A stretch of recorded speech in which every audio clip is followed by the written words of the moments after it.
Hi, I'm Russell Morgan, founder of the Morgan Legal Group, and these are the 5 most common estate planning questions I get as a lawyer. Number 1, what is the difference between a will and a trust? Wills and trusts have some similarities.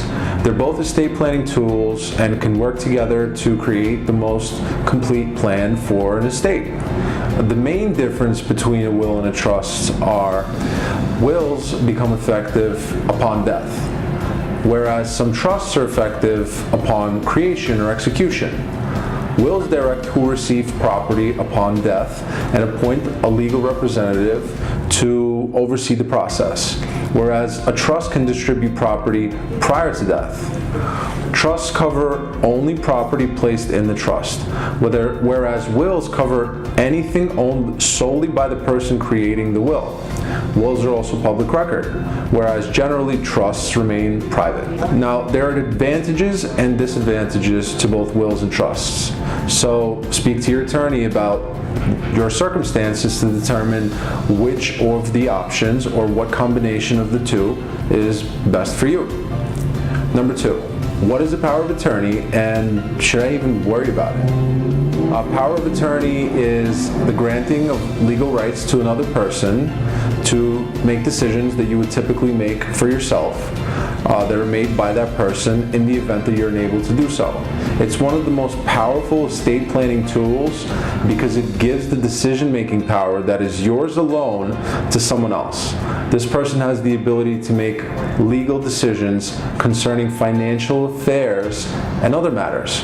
Appointing power of attorney ensures that you assign the task to a person of your choosing. Instead of relying on the courts to choose the person, it also saves you time and money. It's possible to create a limited power of attorney that allows only for certain tasks. Number 3, do I need to create a medical directive? A medical directive can include a power of attorney, a healthcare proxy, and medical instructions. Medical directives are an important part of estate planning, so no matter how unpleasant it might be for you or your loved ones to discuss, it's necessary and will save a great deal of emotional trauma in the future. Number 4, when should I make updates to my estate plan? Certain life events trigger the need to update your will and other estate planning measures. These include marriage, children by birth, adoption, or marriage, divorce, death of a spouse, changing assets, relocation, changing the status of guardian, trustee, or an executor, or change in tax laws. And if none of these life changes occurs within any 5-year span, you should review your estate plan with your attorney in case there is a need for any other changes. And number 5, I'm worried my family will contest my will. What can I do to prevent this from happening?